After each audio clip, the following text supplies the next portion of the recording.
Dear guests, dear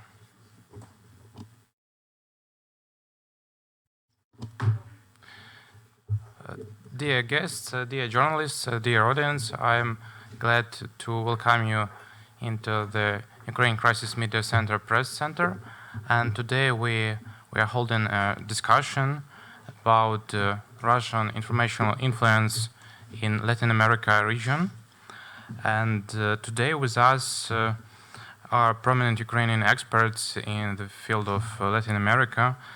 Ivan Fechko, expert of the Latin American and Caribbean Research Program of the Ukraine Ukraine Prism Foreign Policy Council. Thank you for joining us. And also we are glad to welcome Alexei Otkidach, ad Astra Fellow, Latin America specialist, and he will join us online. Thank you also very much for joining us. And the topics for today's discussion are the geopolitical significance of Russian-Ukrainian war and its impact on the economical and political situation in Latin America. Another topics which I suppose we should discuss today is information manipulation tools of the Russian Federation in Latin American region, and also another topics maybe what the role of the Kremlin is seen to the allied regimes in Latin America within the framework of its so-called crusade campaign against the West. And also the fourth topic is why Latin American countries should open Ukraine and what Ukrainian experience may be gained for Latin American countries and in the dimension of economical potential of the cooperation between Ukraine and the countries of the region. So I'd like to give floors to Alexei Otkidach and ask him about his vision, his notes about whether the Russian-Ukrainian war reflected the situation in Latin America and what dimensions are under the most significant impact. Hello, everybody. My name is Alexei Otkidach. I'm expert of analytical center at Astra. I would say that on the one hand, yes, indeed, Russian-Ukrainian war, Russian aggression against Ukraine has influenced the, let's say, the landscape, the political landscape in Latin America. Of course, we have some countries which support Russia like openly. We have some countries which are trying to be, let's say, neutral. And we have some countries with a strong stance towards Ukraine. On the other hand, we clearly see that internal problems, different internal processes in Latin America are getting all the attention, which is logical from the governments of the countries of the region. One of the recent examples is the diplomatic scandal between Ecuador and Mexico. As we know, the Ecuadorian police assaulted the embassy of Mexico and Ecuador, and this situation, the scandal, has had a huge reflect on the region. So basically, we understand that Russia is trying to get as much influence in Latin America as possible and trying to play this old card of the Soviet Union times, of the global, let's say, global South, but we know this term isn't very correct, against global North, developing countries against developed countries. So trying to create more lines of division, more splits between countries which we have. But at the same time, we know that Latin America countries they have very strong relations with the US, with the European Union, and Russian influence is not that successful as we could see, and sometimes as Russians are trying to show us. If, for example, Brazil or Mexico, they don't support Ukraine like we would like they support, it's not always because of just pure Russian influence. It's often because of their internal logics, their internal politics, their internal processes, and some limitations or even traditions. As we know, Latin America has very strong tradition of neutrality during the Cold War, during the 19th century. So I would say that yes, Russian influence, Russian aggression had an impact on the continent, obviously, but it is not that strong, and that's why Latin American countries are not that involved sometimes in different processes which have place during this aggression. Thanks for your expertise, and I'd like to ask you one brief question regarding preparations for the upcoming summit in Switzerland, which will be dedicated to the issue of peace in Ukraine. And what do you think, what countries from Latin America may join this summit, and whether they will be active according to the agenda of the summit, or they will just be present and attend? And what is about the position of Brazil as an economical leader in the region? And the issue is quite relevant because we knew about attempts by Brazilian authority to bring to the attention their view, their peaceful plan, which did not find any perception in Kiev and Moscow as well. Let's say using general logic and using the open sources that we have, I would say that Ukraine will put as much efforts as it possible to get Brazil to the summit. And Latin America is a very specific region where the influence, the example of Brazil, of Mexico, of such great countries could create, let's say, chain reaction. So if Brazil accepts the invitation, for example, Colombia, Peru, Ecuador will think and will see it and will think, all right, we're going to. Of course, for the President Lula, it's a very important part of the image that he is trying to be involved in peace process, diplomacy, negotiations. We saw different situations. We saw different, let's say, attempts from his side, from the Ukrainian side to do something in this regard. So I'm sure that, yes, Brazil will be presented on some levels. It could be on a minister level. It could be on president level. It depends also, as I said, on different internal factors. I'm almost sure that Chile and Argentina will be represented in somehow, because we saw that President Zelensky yesterday had a conversation with the President Gabriel Boric, President of Chile. We know that President Zelensky has kind of good personal connection with the President Milei from Argentina. Also, President Zelensky could meet personally the President of Ecuador. And I think after the scandal I mentioned, maybe for Ecuador, it could be like a chance to get to the diplomatic top level using this summit as their like platform.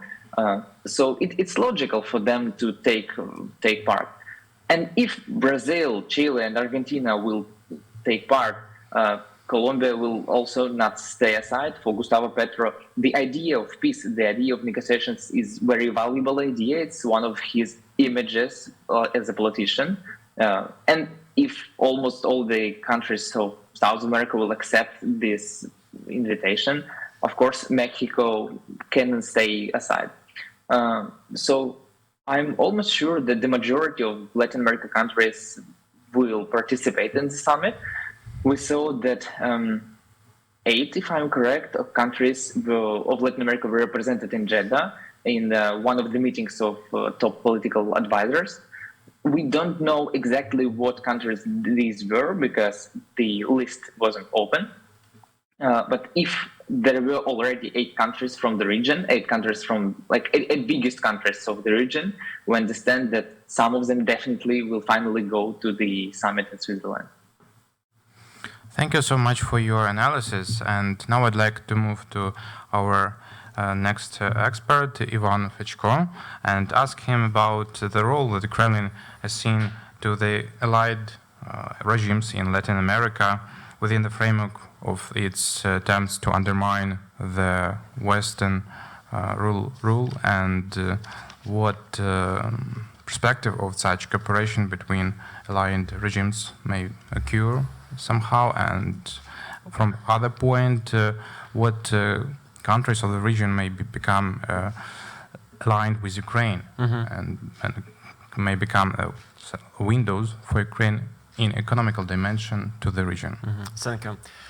Thank you, Volodymyr. Thank you on a request from Latin America, our colleagues journalists who visited our country, and thank you Ukraine Crisis Center for organizing this event, because it's really very important to know more about Russian propaganda machine, which is very strong now in Latin America, and I represent my team, our team in Ukrainian Prism, and now we are working on special project about Russian influence in Latin America, and we will be researching about different parts of this influence, because it's not only about media, it's also about culture diplomacy, which is very strong now. It's also, of course, now in the wartime, it's also about military cooperation, political cooperation, and so many other dimensions of this cooperation and Russian possible activity in this region.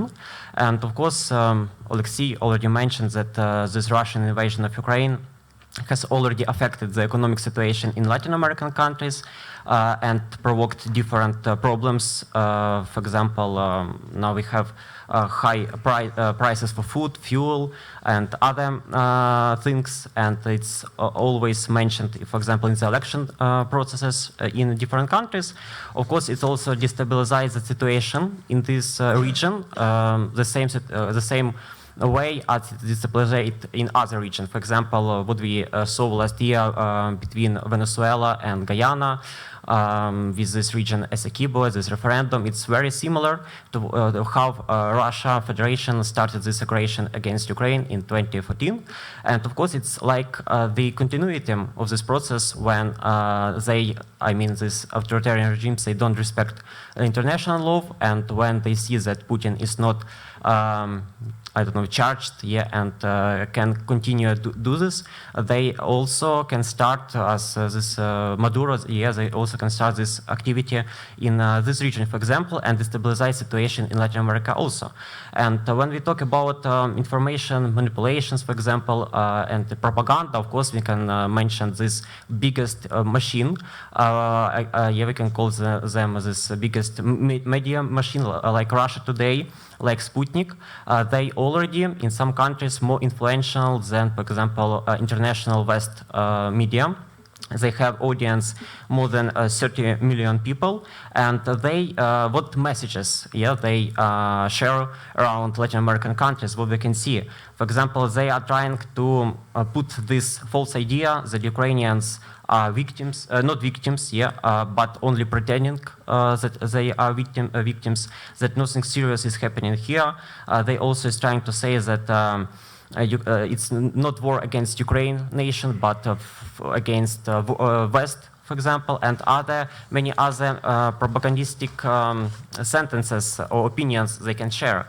And also, it's very important to remember that the center of Russian propaganda is not this media, but also its embassies, Russian embassies in this country, because they are really very big. They are they have 10 times the number of Ukrainian staff in these countries, and as we know, some staff of this embassy is also intelligence agents, and they are also working in these countries to share Russian influence. And there are also cases of bribery, for example, blackmail of politicians of Latin American countries in order to put pressure on them.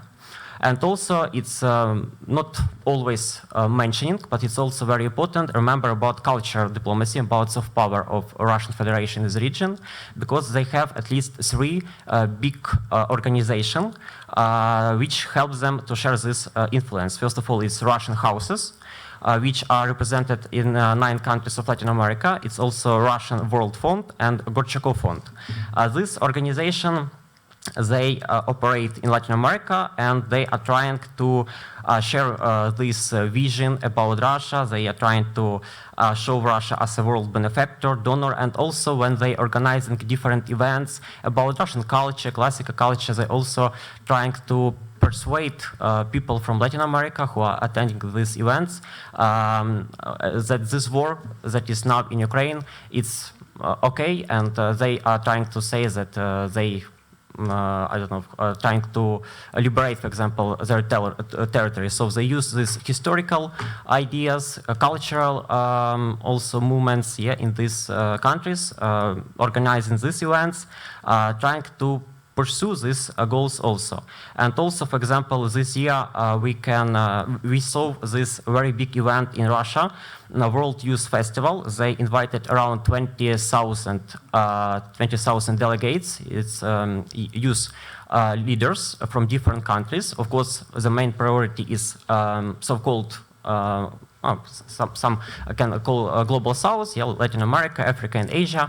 And they invited really representatives of different youth delegations, for example, different parties also. And when I saw these different panels, what they have in Russia during this forum, during this festival, they are also promoting this idea about this war. They use these symbols of Z. I think you saw, yes, this is like a new sign of Russia aggression, which they used from 2022. And of course, when they are showing this in this condition, many people can be in future, like more close to Russia and I don't know, capture this ideological propaganda as well. So as we can see, soft power of Russia is also very strong in countries, and of course, you ask about these different countries, of course, and I think Alexei already mentioned about this, that we can divide Latin American countries into three groups. The one group is like neutral, yes, it's the biggest group, countries who formally condemned Russian aggression, but they still cooperating with Russia, and they don't participate in some kind of Ukrainian initiatives like peace formula, for example, and other. But also there are a group of countries who support Ukraine, like we mentioned, Chile, for example, Panama, Costa Rica, Argentina from the last year after this election. But of course, there are a group of countries who totally support Russian aggression, and I think it's not a news for everyone that this country in general are authoritarian regimes. First of all, it's Cuba and Nicaragua, Venezuela, and in the less extent, but also Bolivia. How Russia use these countries in this war. First of all, they are trying to find more volunteers, because maybe you can see this statistic from Ukrainian military ministry, maybe that Russia has already lost around 400,000 of people. It's like injured also, but still they are trying to find. And for example, in Cuba, even Cuban authority, they are trying to ban this process of enlisting more Cuban volunteers. But still, this process is ongoing. Of course, they are trying to find more arms, more military, maybe weapons, of course. For example, in Venezuela, and diplomatic support, it's also very important for Russia in this situation, because we can see that only these countries like Cuba, Nicaragua, they are voting for Russia in the UN General Assembly, for example. So to conclude, because I don't want to talk too much, and it's also would be very interesting to hear maybe thoughts on this comment from our colleagues. We can see that Russia propaganda narratives now are very strong in the region, and they are using this propagandistic media resources, culture, diplomacy, soft power, but also they have much more other dimensions of this cooperation to continue this war against Ukraine. Thank you, Ivan, very much for your insights, and just a brief question about initiative by the new elected president of Argentina, Javier Milei, about organizing pro-Ukrainian peaceful summit within Latin American countries.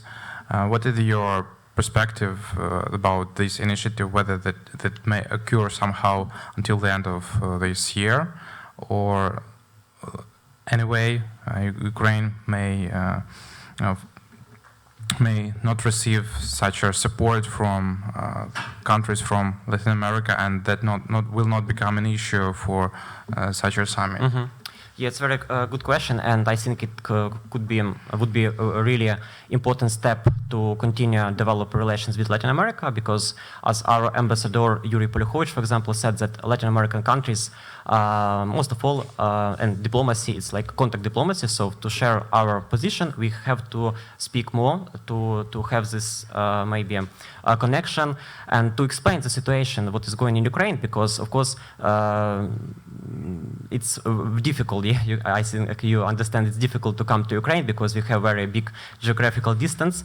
But when you can see, come here and see what is happening, you can change the opinion because you see more. And of course, it would be a very great opportunity when our president, for example, and other diplomacy team will join the summit and trying to persuade Latin American politicians. But I think it's important to mention that it was not like the idea of Javier Milei, because firstly it was idea by President Zelensky in a year ago, and as I know, for example, our ministry has different, our diplomats have different opinion in which country is better to organize a summit, because of course Argentina is really a big power in Latin America, and it's very we are very thankful to the President Milei for this idea, but we know that Latin American countries are very divided into different political groups, like there are far government, left government, and we can see that there are some maybe misunderstanding, I can say, between Milei and other presidents. So maybe it's not my opinion, but I know that there is opinion that maybe it's better to organize a summit in some neutral country like Costa Rica, for example, Guatemala, who also support us totally, because in this situation you can gather more countries, for example, more representatives from different countries. But still, even in Argentina or in other countries, it would be very great opportunity. It would be the first time in our history we never had such a forum, such a place yet to share our opinion with Latin American regions. So I think it would be a really important step, but we have to do a lot to reach this. Yeah, so I give the floor to our welcome guest, so please. Hello. Well, I am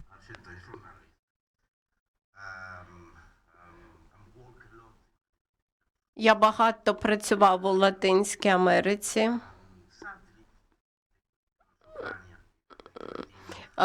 Неочікувано питання України ніколи не були важливими в Латинській Америці. Можливо, ця криза вивела Україну наперед серед уваги.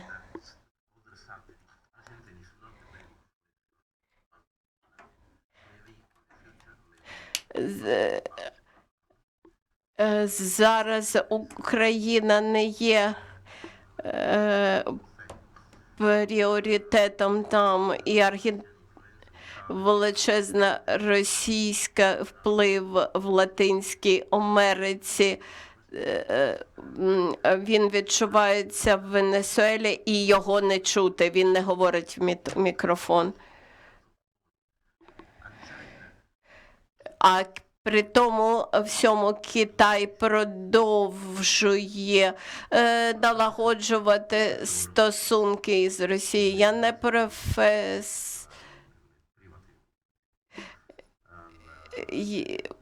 був професор в приватному університеті в Буенос-Айресі, навіть вони не дуже знають, що тут відбувається. Вони знають, що тут є якась війна, що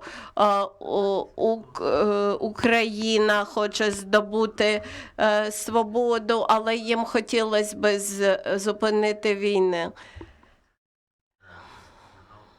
Всі ці зараз потрібен якийсь її лідер, який би приїхав в Латинську Америку і сказав би, що тихо, США, припиніть оцей весь безлад, але звісно, що нема такого лідера.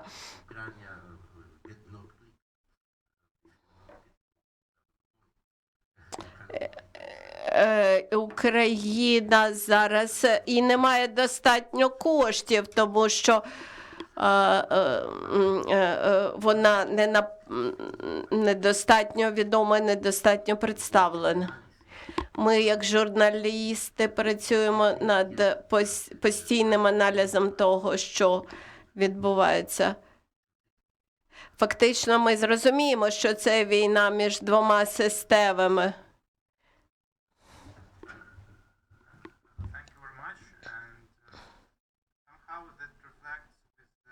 Analysis over the Russian attempts to align with the agenda of non-alignment, which is orchestrated by many leaders of Latin America countries, and that is their posture regarding the position of so-called Global South, because the war in Ukraine, Russia-Ukrainian war, is perceived as a competition between global powers, between the West and the Russia and China.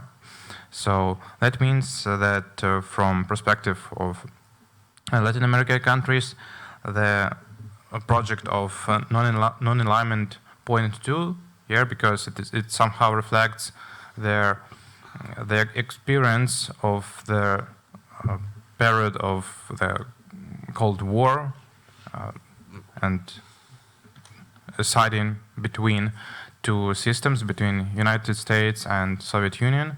So the war in Ukraine gave the perspective for these countries to find out their own vision and propose their vision of the peace in Ukraine.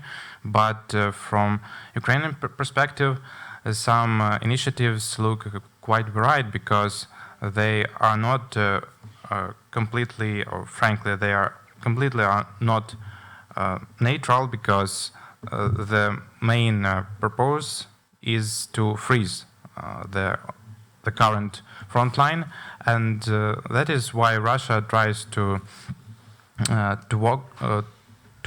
step aside and to work with these initiatives and highlight these proposals by the Brazilian president, for example, in their media, and actively highlight in Russian-sponsored media that are very active in the region, as our experts mentioned, and I know that you all are aware about how many fundings Russia implemented into its Spanish language outlets. So that is then the issue that Latin American countries may stay outside one of the most prominent and influential development of this decade.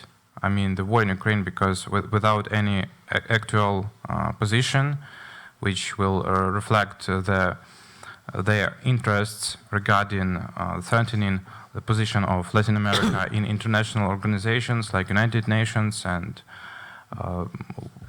given much more voice to Latin America countries in Security Council of United Nations. That is the way how Latin America countries may find their interest in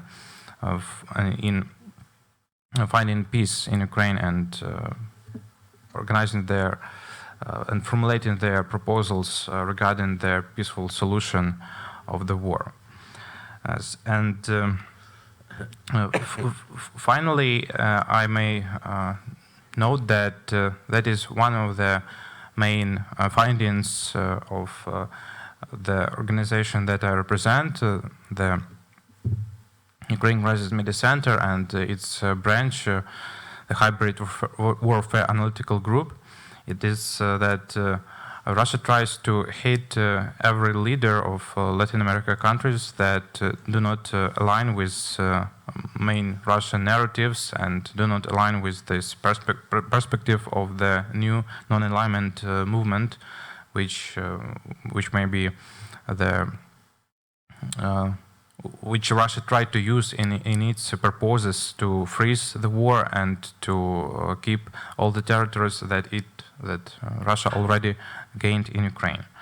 So now I'd like to give the floors to our audience and to our welcomed journalists, and you're welcome to provide your questions to our experts, and maybe we will discuss these topics, these findings in our inner circle. So please, who wants to ask? Yeah, please. So you talked about like mostly narratives, but I'm super interested in understanding. Hi. You talked about broadly about narratives, but I'm very interested in understanding how they operate misinformation campaigns very specifically.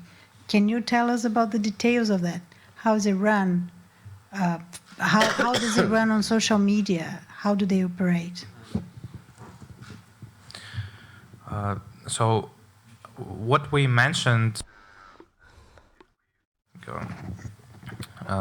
discuss the last several months is activization of direct attacks against leaders of specific leaders of Latin America countries. For example, Javier Milei was compared with Zelensky regarding his political style of public his public activities, and in Russian Telegram channels it was like a cliche that was glued towards Mr. Milei like an Argentinian clown, and that means that it is from Russian perspective a comparison with Zelensky, and all meetings between them and all activities of Javier Milei was portrayed through this prism. So that is an example how Russia tries to impose these narratives through the disregard with personalities, and that make its propaganda, its narratives even louder that it may be if Russia will try to, for example, to broadcast its narratives which are relevant for Western audiences or even Russian-speaking audiences in Central Eastern Europe, but they will not work in Latin American countries. But somehow Russia tries to find out the local agenda issues that are very influential in the specific countries, and also try to, as our experts mentioned, try to use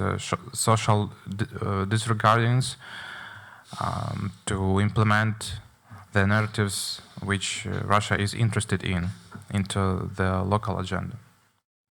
Also, a few things I want to add also to Volodymyr about the methods of Russia propaganda, what we saw, for example, during doing our research. First of all, for example, when we see any news in social media regarding the situation in Ukraine, for example, then we can open the comments, for example, and see how many comments against Ukraine, against any news Ukraine. And when we see this, our first impression, oh my God, yeah, how many people in Latin America against Ukraine. But then when we open at least few profile of these comments, we see that it's not real people. It's like, I don't know how to say in English, bots, yeah, the same in Ukraine, okay, yeah, bots, and it's a lot of them. For example, we even talked with some of our ambassadors that they also impressed how strong this machine, because they only post any message, any news in Ukraine, and maybe there is some kind of mechanism, and it's a lot of comments appeared about this, and all of them almost faked, and it's impossible to check, because it's social media and everyone can post whatever they want. Also, there are a list of some bloggers who are pro-Russian, and they have permission to be in, for example, in this part of Ukraine, which are occupied now. And of course, they are sharing these Russian propaganda messages. I don't remember the names, but we will have this in our research. These bloggers, for example, from Brazil, one of them is from Venezuela. Yeah, they have this permission, and of course, they are sharing this false information. Yeah, and also, for example, last year, I think there was also some interesting news that Russian ministry paid to some group of Mexico journalists, so they have opportunity like, I don't know, if stipendia, it's scholarship, yeah, scholarship to visit Moscow, to participate in different forum, and of course, after this courses, yeah, so-called courses, they are more pro-Russian because they have this vision, a new vision, for example. Yeah, so and also it's problems that as I think, as I understand, that many media from Latin America, they don't have possibilities to have journalists in Ukraine constantly, yeah, like this do, for example, European or from the USA, and that is why it's so difficult to understand the real situation. And some of these media, they using information from a Western agency, of course, but some of them using, for example, Russia Today or Sputnik, and of course, it's like misleading of this information also. So, please, maybe there will be another questions to our guests, to our speakers. Maybe I have one. You're welcome. I have to turn on this. Can I? This is okay. The question is like, in this very hard and tough military situation that it's Ukraine living in the front lines, do you think that there's a space, time, and money and energy in Ukraine to make a strategy to counter-arrest that propaganda machine that you describe of Russia in Latin America?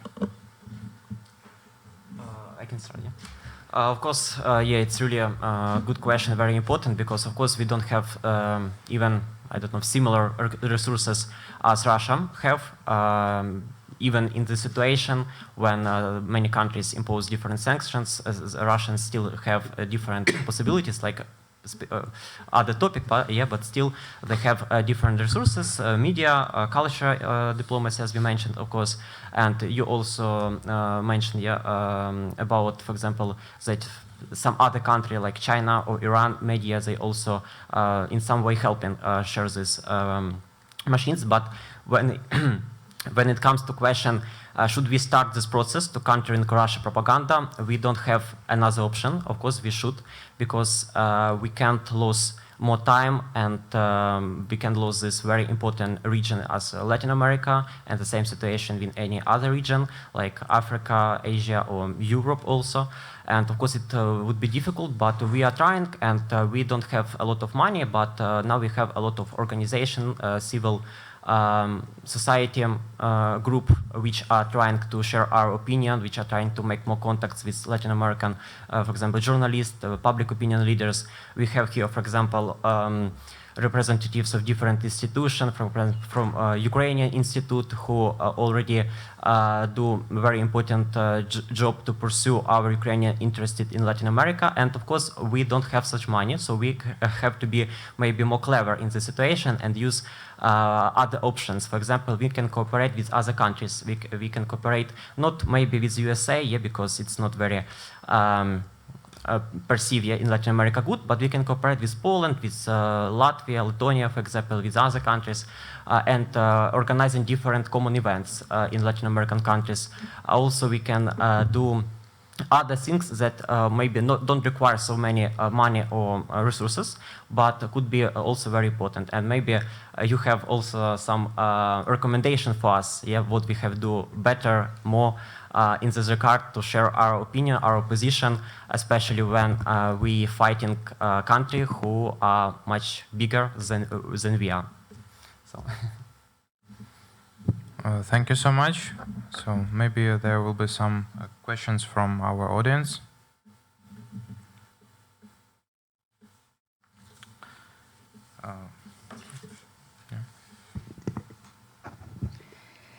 So I investigate misinformation in Brazil, and the networks of misinformation in Brazil that have been more influential, as much as in the US, were the ones that revolved around President Bolsonaro.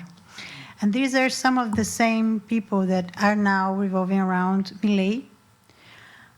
So there is a huge network of misinformation that is close to some of the people that are your allies. And journalists in Latin America know this. Is why when we talk about Milei, we all frown a little bit. So how do you plan to navigate that?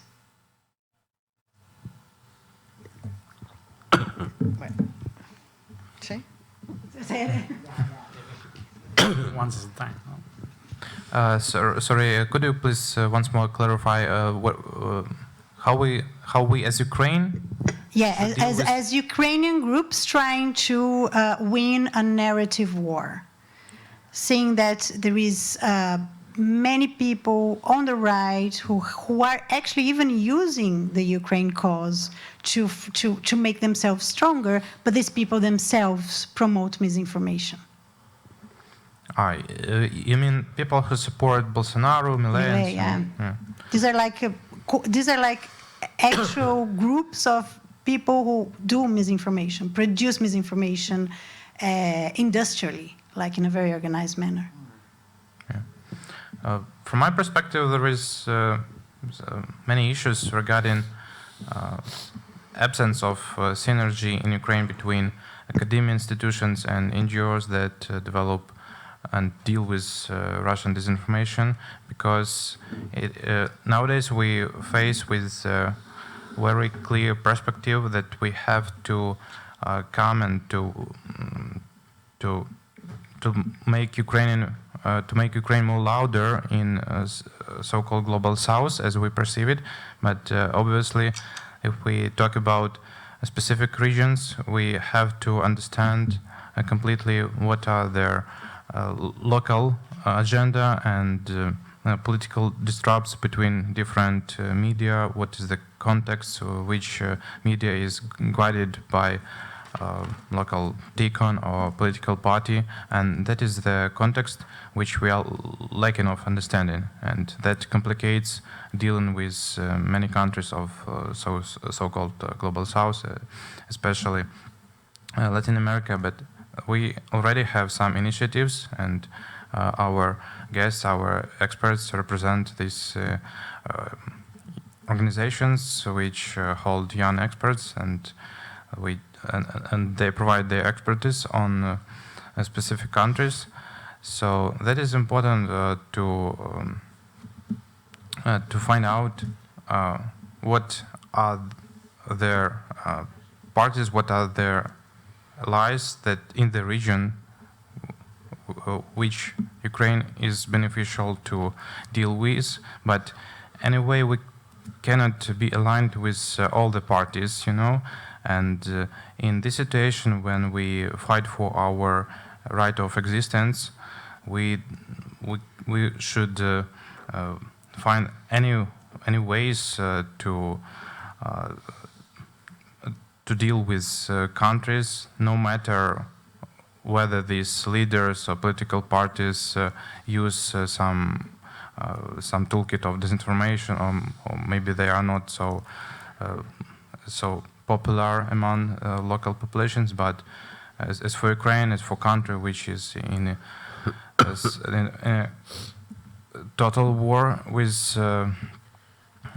much more with much more forcibly anniversary like Russia, we do have to find allies in the regions like Latin America, where we didn't have during 2 decades before the large-scale invasion. We did not pay much attention to development of bilateral relations with most of these countries, unfortunately.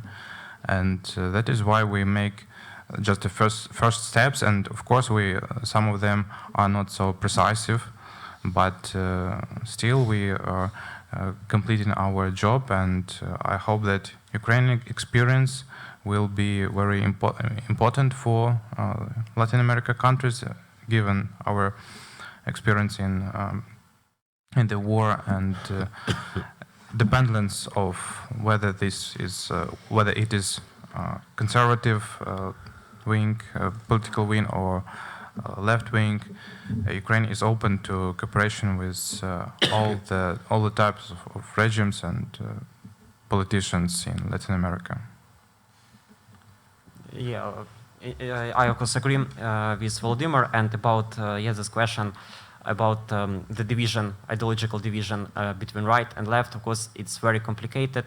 I think not only for us, but in Latin America, yeah, and we can see this recent news about and the situation with the embassy, for example, this diplomatic conflict between Ecuador and Mexico, between Argentina and different also states. Of course, it's different, and when we are organizing this Global Peace Summit and we want to gather all the leaders in one place, we understand that it would be a little bit problematic, but I think it would be better to repeat the words of our President Volodymyr Zelensky. He said that for us, doesn't matter the colors, the political parties, left or right, yeah, because now we are in the war. We don't have any like ideological preferences maybe, and we are ready to cooperate with anyone who support not only Ukraine, but also have the same values of democracy, democratic values. Yeah, of course we can't be now or in the future alliance with regimes like Maduro or Ortega. It's impossible because we have different points of view. But with other countries, yeah.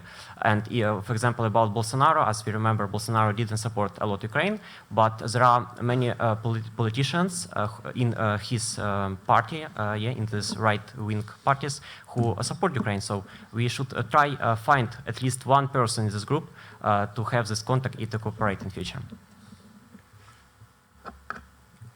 And we already know how international politicians, leaders may influence American administration. For example, how visit of President Duda, President of Poland, had some influence on the decision of Trump to lower his pressure on Speaker Johnson regarding the voting for this package of support for Ukraine, and also align with some right-wing leaders of Latin America in the perspective of Trump's second presidency may also be like an leverage of Ukraine towards Trump administration.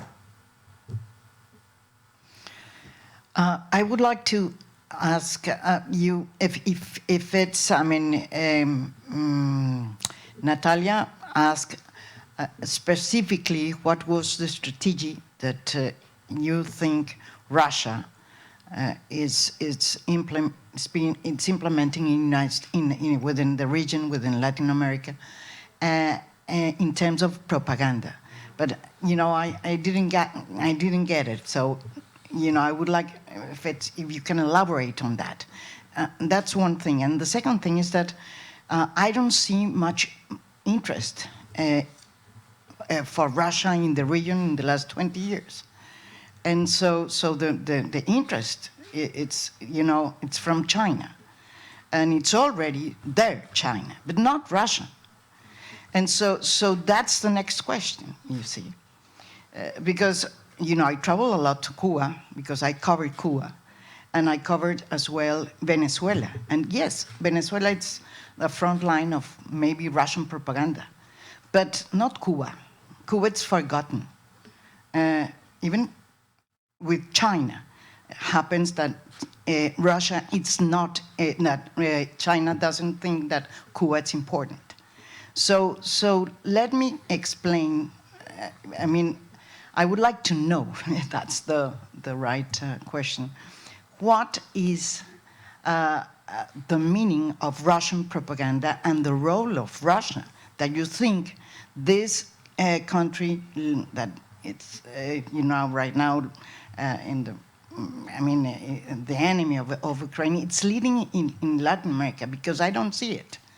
And maybe I'm probably wrong, but I don't see it as you say that they are really kind of doing it.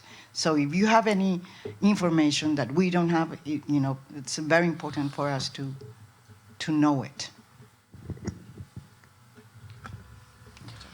Yeah, of course, it's very, I think, precise, maybe an important statement and opinion, especially about the Cuba, and that I think also an explanation why Cuba authority banned the system of recruitment soldiers to Russia, which was stopped last year. But about Russian propaganda, of course, we can have different prospects, and I think it's also important from which resources we get information. Of course, if you open, again, maybe I talk too much about this, but still it's very important, Russia Today and Sputnik, we can find this information. And you can just copy this title of these articles from these resources, put in the Google, for example, and then you can see that this was duplicated, but many other sites, websites, media resources of other Latin American countries. And it maybe they are not so important as, of course, not so important as really important media you represent, but still I think some people, they read this. And about the purpose of Russian propaganda, last year we had very good, I think, interesting reports about Russian propaganda from Peace Institute of USA and also from State Department, and also when we compare this analysis, and also we can see the narratives, because, for example, from Chile also there is research, and it's stated that this new wave of Russian propaganda started last November, and what is the purpose? In my opinion, one of the purpose, it makes this country still neutral. So they don't want to, they are not trying to make this country like, of course, maybe on the one part of Russia, China and BRICS country, I don't know. But the main idea, it makes them neutral. And for example, last year, I think, if I'm not wrong, last year, the president of Ecuador, there was news that the state of Ecuador was ready to give Ukraine some ammunition. And there was some scheme that they gave this ammunition to USA. USA gave them back helicopters to fight criminals in the country, and then this ammunition go to Ukraine. But when this news come in the audience, to the audience, the Russian propagandistic resources and other resources also, they shared different news that it was not okay, it's not right, we should be a part of this conflict, and if we give this ammunition, and if this even useful for us, because we should fight these criminal groups, these gangs, but still we should not do this. And maybe this is like one of the biggest idea of Russian propaganda now, to keep this country neutral, so they not moving to Ukraine, because our ambassadors, our diplomacy team are doing a really big job, and other countries helping us, for example, differently, like Olaf Scholz, Macron, they also visiting these countries. But they are trying to make the situation the same and not moving anything, especially now when we will have this summit in Switzerland. Thank you so much, and I would like to also to support words of and assessments of Ivan about the importance of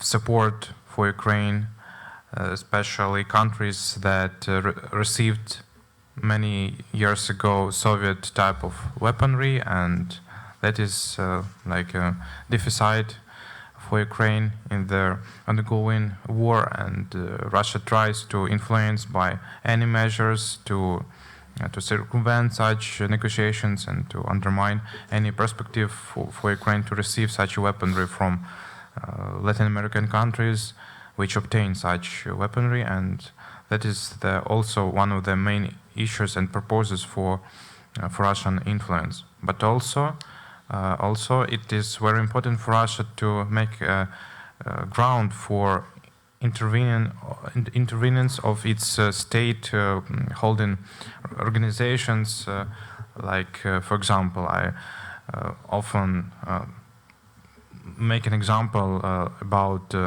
Rosatom, because it is one of the main Russian organization, Russian state-owned organization in atom energy, which was mostly not under the sanctions, so Western sanctions right now, and Rosatom tried to use its connections around the world also like an information leverage, because giving scholars to students and signing agreements on cooperation in peaceful atom that also make an ground for the decades of cooperation, because it creates dependence on technologies, on many issues which these countries of around the globe are dependent on in terms of atomic technologies, and Russia tried to use